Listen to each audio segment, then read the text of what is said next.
I'm Whitney Ehlers, and this is my interpersonal communication speech. And we have Leanne, Layla, Cora, and Sophie.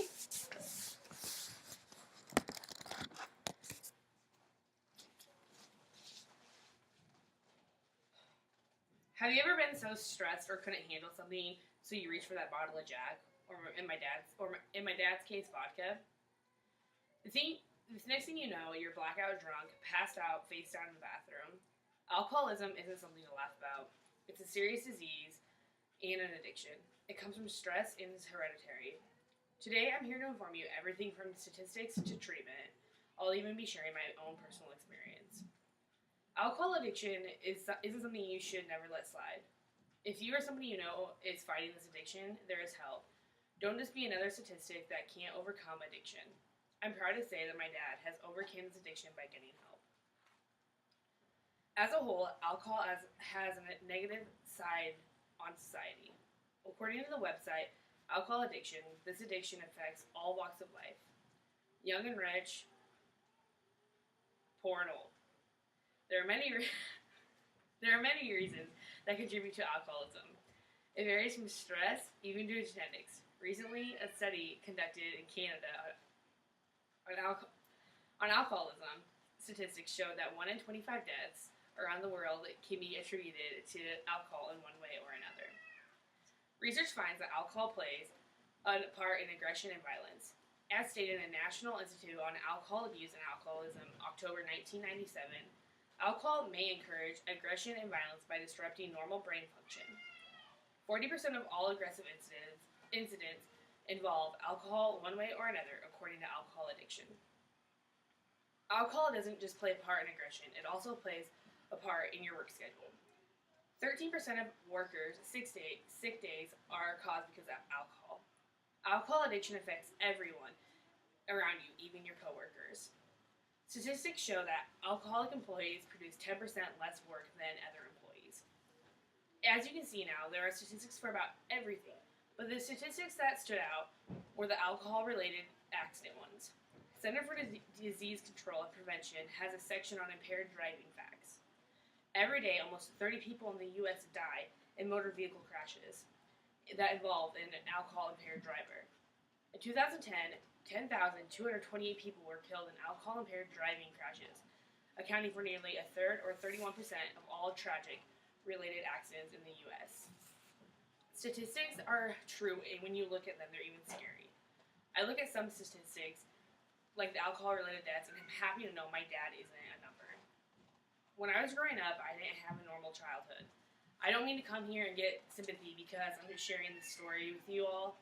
That's the last thing I want. I simply am telling you because I know firsthand how alcohol can almost or completely ruin a family. I was about 4 years old when I noticed something wrong with my dad. He didn't want to get help at first, so my mom made him go get help. He went to rehab in O'Neill, Nebraska at Valley Hope, first in 1996. But then he relapsed. He went back again in 1997 and has been sober since then. So it's been about 15 years. It wasn't easy seeing him in that state. I remember some nights I would wake up and hear my parents fighting, but before I knew it, my older brother was on my side comforting me and telling me it was just a bad dream and to go back to sleep. He never wanted me to realize what was really happening. My dad told me it was hard for him to go to rehab for the first time, and the second time he wanted to because he knew if he didn't, he would lose his family. I remember going to see my dad in rehab a lot the second time he was there. I didn't know it was because I was getting older, or it was because he got me a doll for my 5th birthday. I still didn't quite understand what was wrong with my dad when we went to go see him. My mom just told me he was very sick and there are a lot of people helping him get better so he can come home. My mom and dad remember when we went to see him on my birthday, I told him not to feel sad because he couldn't be there for my birthday.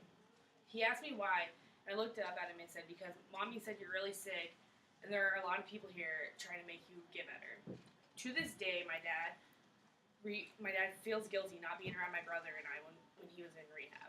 I'm happy my dad went and got help when he did because I couldn't imagine life without him. He's been sober for 15 years and many more to come. Seeing my dad in this condition hurt my family horribly, especially my mom. We couldn't live with a man We didn't know, so we talked him into getting and going to get help. There are all kinds of treatment out there for alcoholics. There's rehab for more intense cases or people who have a huge problem and don't know how to cope. It's easier to deal with it while being in rehab because you have counseling and support groups right there. There's also outpatient treatment. It's like rehab except the person is living at home and going on with their daily life. They go to support groups like Alcoholics Anonymous in counseling sessions. Support groups and counseling go a long way. There are other people around you understanding what you're going through and letting you know they actually care and they want you to get better. There's a lot to soak up when it's something serious like this, and this is just the beginning of it all. There's so much more to alcohol addiction than we know or even researchers know. Like I said before, alcoholism isn't something to laugh about. It's a serious disease and an addiction. It comes from stress and is hereditary. Today I informed you everything from statistics to treatment and even share my own personal experience. Always remember, if you have an addiction or problem like this, don't ever let your struggle become your identity.